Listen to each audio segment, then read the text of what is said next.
За та бүхний энэ өдрийн амрыг ирээ халдвар түвшин судлалын үндэсний төвөөс сүүлийн 24 цагийн дотор коронавирус талбарын нөхцөл байдлын талаарх мэдээллийг танилцуулнаа. За 2021 оны 1-р сарын 23-ны өдөр халдвар түвшин судлалын үндэсний төвийн вирус судлалын лабораториуд, зоонозын өвчин судлалын үндэсний төвийн лабораториуд, нийгмийн эрүүл мэндийн үндэсний төвийн лаборатори, Дархан улс Сэлэнг аймгийн салбар лабораторид нийтдээ 48 хүнд PCR шинжилгээ хийсэн байна. За үүнээс 16 хүний шинжилгээнд коронавирус илэрсэн байна. За энэ 16 хүн бол Улаанбаатар хотод бүртгэгдсэн. За Улаанбаатар хотын Баянзүрх дүүргийн 2 дугаар хорооны нийтийн байрнаас 9 тохиолдол бүртгэгдсэн. За энэ 9 тохиолдол бол одоо коронавирус талбарын батлагдсан тохиолдол өвчнийхөө нууц үед өвчнийхөө халдвар тараах эрсдэлтэй үедээ одоо тухайн байранд очиж байсан явж байсантай холбоотойгоор энд бол халдварын голомт үүсэж 9 тохиолдол бүртгэгдсэн. Ийм учраас Баянзүрх дүүргийн 2 дугаар хорооны орчмын хэсэгт бол голомтын тандалт илрүүлгийг өчигдрөөс эхлээд зохион байгуулж байна. За энд бол байшингаа түрээсэлтийн байрнуудаас гадна гэр хорооллын нийт 400 гаруй өрхийн 1000 гаруй хүнд бол тандалт судалгаа шинжилгээ найз эхлээд явж байна. За бусад тохиолдлууд нь өмнө одоо бүртгэгдчихсэн батлагдсан тохиолдлын гэр бүл түүнтэй харьцуулсан ажлын газрын хүмүүсээс коронавирусын халдвар илэрсэн. За ингээд Улаанбаатар хотод нийтдээ коронавирус талбарын батлагдсан тохиолдол 798 болсон байна. За улсын хэмжээнд кадастр өвчний голомтонд 1124 хүн тохиолдол бүртгэгдсэн байна. За сүүлийн 24 цагт бол 24 хүн эмчлэгдэн эдгэж эмнэлгээс гарсан. Нийт батлагдсан тохиолдол 1627, үүнээс эдгэрсэн 1149 буюу 70.6% нь эдгэрсэн байна. За халдвар түвшин судлалын үндэсний төвийн халдвартын клиник, цэргийн төв эмнэлэг, хан уул дүүргийн 300 ортой эмнэлэг, улсын нэгдүгээр төв эмнэлэгт нийтдээ 465 тохиолдол эмчлэгдэж хяналт хандлтад байна. За эдгээрээс биеийн байдал маш хүнд 1 хүн байна, хүнд 6 хүн байна, хүндөвтөр 43 хүн байна, хөнгөн 415 хүн бол эмчлэгдэж байна. За үүнээс халдвар түвшин судлалын үндэсний төвд бол 160 хүн эмчлэгдэж байна. За эндээс хөнгөн 138, хүндөвтөр 20, хүнд 1 хүн, маш хүнд 1 хүн байна. За ер нь бол халдвар түвшин судлалын үндэсний төвийн халдвартын клиникт 167 хүн эмчилгээ, хяналт, ажиглалт хандлтад байна. За цэргийн төв эмнэлэгт 115 хүн эмчлэгдэж байна. За эндээс бол хөнгөн 94, хүндөвтөр 20, хүнд 1, за маш хүнд хөнгүү байна. За энэ цэргийн төв эмнэлэгт бол нийтдээ 163 хүн эмчилгээ, хяналт, хандлт, ажиглалтад байна. За цэргийн төв эмнэлэг энэ 11-р сарын 22-наас хойш нийт 440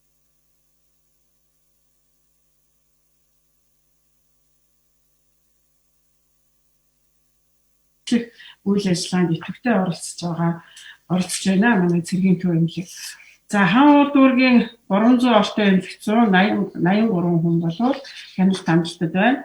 За мөн улсын 1-р төв эмнэлэгт 7 хүн байгаа. За энэ 7 хүнээс 4 хүн хүнд, 3 хүн хүндөвтөр байна. За Улаанбаатар хотод коронавирус талбарын одоо голомт бол хэдийгээр одоо батлагдсан тохиолдлууд ойрын хавьтал, ажлын газар гэдэг ингээ хавьтлуудаас халдвар илэрч байгаа хэдий ч хүрээ хязгаар тэлэгцээр байна гэдгийг ард иргэд анхаарах хэрэгтэй. Тэгээ дүүрэг бүрт гарсан өвчтөлийн тохиолдлын тоо танилцуулъя. Баянгол дүүрэгт 158 тохиолдол, Баянзүрх дүүрэгт 420 тохиолдол, Сүхбаатар дүүрэгт 40 тохиолдол, Сонгон хайрхан дүүрэгт 76, хан уул дүүрэгт 53, Чингэлтэй дүүрэгт 43 гээд ингээд халдвар бол нийслэлийн бүх дүүргүүдэд одоо халдварын голомт халдвар бүртгэгдсэн тэдгээрийн одоо ойрын болон 2 дахь шавьтлууд байж байна. За мөн одоо энэ халдвар хамт байсан хүмүүс сүүлийн үед ялангуяа одоо өчигдөр түүний түрүү өдөр бол халдварыг хавьтлуулсан хүмүүс бол зарим хүмүүс нь олдохгүй байх, хавьтал болцоход утсаа авахгүй, хаана байгаа байршаа хэлэхгүй байх. За түүнээс гадна одоо халдвар авснаа мэдэхгүй зочдууд бол бусад одоо газруудаар явах ийм асуудал бол нэгдэж байна. Ийм учраас ялангуяа одоо энэ сүүлийн үед манай хүн судалгааны байгууллагууд нэгдэж байна. Ард иргэд бас гадуур нэлээд чөлөөтэй явж байна. Энэ үед тэгээ халдварыг одоо тархалт ийм өндөр байгаа үед болоод халдварт хүртэх эрсдэл маш их боллоо. Маш өндөр боллоо. Тийм учраас ард иргэд өөрөө өөрсдөө хамгаалах ойр дотныхоо хүмүүсийг хамгаалахын тулд гадуур одоо их шаардлагатай бол явахгүй байх, маска тогтмол зөөх, зай барих, олон хүн цугларсан газар очихгүй байх тал дээр онцгой анхаарах шаардлагатай байна.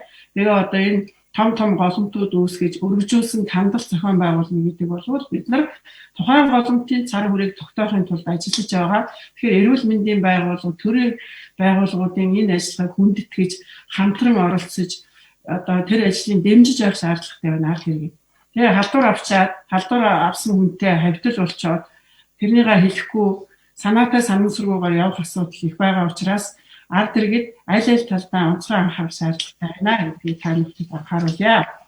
За ингээд коронавирус халдвараас сэргийлэх, сэрэмжлүүлэх талаар ард иргэдэд халдвар түвшин судлалын үндэсний төвийн ерөнхий захирлын үүдгийг гүйцэтгэгч Амхай ухааны доктор Наранзул зөвлөгөө зөвлөмж өгнө. За сайн байцгаана уу? Та бүхэнд энэ өдрийн мэнд хүргэе. Сүүлийн 30 гаруй хоногийн хугацаанд Монгол улсын 21 аймаг 300 гаруй суманд бол COVID-19-ийн халдвар бүртгэгдээгүй байна. Ялангуяа COVID-19-ийн халдвар одоо бүртгэгдэж голомтлон тархаж байсан 6 одоо аймагт бол сүүлийн 30 гаруй хоногийн хугацаанд хүчил нэгдэж одоо гараагүй бүрэн одоо хяналтанд орсон ийм байдалтай байна. За өнөөдрийн байдлаар Монгол улсад бол хамгийн их идэвхтэй байгаа голомт бол Улаанбаатар одоо хот үргэлжлэн одоо гарч байна. За ялангуяа сүүлийн одоо хоногудад хөл хорионы дэглэмийг одоо сулруулсантай холбоотой хүн амын шинжилт хөдөлгөөн одоо ихссэн. За ялангуяа өнгөрсөн 7 хоногт бол олон хүний хамарсан жагсаал цуглаан одоо зохион байгуулагдсан. За мөн Улаанбаатар хотод үйл ажиллагаагаа төр хязгаарлаад байсан өсчин одоо гоо сайхны одоо байгууллагууд томоохон одоо барааны одоо зархууд худалдааны одоо төвүүд одоо нэгдэж байгаа. Цаашид хамтар одоо харахад эрсдлийг улам бүр одоо нэмэгдүүлж байна. За үүнтэй одоо холбоотой манай ард иргэд аж ахуйн нэгж одоо байгууллагууд хэд хэдэн зүйлийг бол анхаарах шаардлагатай байна. За ялангуяа өсчин гоо сайхны одоо газруудаа чиглэсэн маш олон зөвлөмжүүдийг манай эрүүл мэндийн байгууллагаас бол өгж байгаа. За энийг одоо мөрдөх хэрэгтэй. За ялангуяа 1.5 метрээс дотогш зай 15 минутаас удаан одоо хугацаагаар хандлал одоо болох нь халдвар авах эрсдлийг маш одоо ихсгэж идэг юм одоо хүчин зүйл байгаа. За ийм учраас өссөн гоо сайхны одоо газрууд аль болох цаг авч одоо үйлчлүүд хүн амын одоо бөөгнөрөл одоо үүсгэхгүй байх, хүлээгдэл одоо үүсгэхгүй байх, агааржуулалт салхичуултыг одоо сайтар хийх, халдвар хяналтынхаа дэглэмийг одоо сайтар одоо баримталж ажиллах ийм одоо шаардлагатай байна. За ялангуяа одоо энэ цаг үе хугацаа бол манай Монгол улсад хүйтэн сэрүүний улирал одоо нэлээд одоо удаан хугацаагаар үргэлжилдэг. Томоогийн одоо яг дэглэлтийн улирал одоо эхэлж байгаатай зэрэгцээд COVID-19-ийн одоо халдвар зэрэгцэн тархах ийм эрсдэл одоо байгаа учраас аль талдаа манай иргэд болон аж ахуйн нэгж байгууллага одоо онцгой анхаарч ажиллах ийм одоо шаардлагатай байна. За хэдийгээр барааны одоо дэлгүүр захууд нэгдэж байгаа ч гэсэн аль болох онлайн одоо худалдаагаа одоо үргэлжлүүлэх хүн амын одоо бөөгнөрөл одоо үүсэхгүй байх талаас нь одоо анхаарч ажиллахыг эрүүл мэндийн байгууллага болон халдвар түвшин судлалын үндэсний төвөөс одоо зөвлөмж олгож байна. За баярлалаа. За баярлалаа. Ингээд ард иргэд улам одоо сонор сэрэмжээ өндөрж үүс коронавирусын халдвар тархах эрсдэл өдрөөс өдөрт нэмэгдэж байна. 2 дахь цогцлын та 50000 шахуу болж байна. Тийм учраас ард иргэд энэ халдвараас сэргийлэх, сэрэмжлүүлэх тал дээр онцгой анхаараарай гэж та бүхэнд хүсье.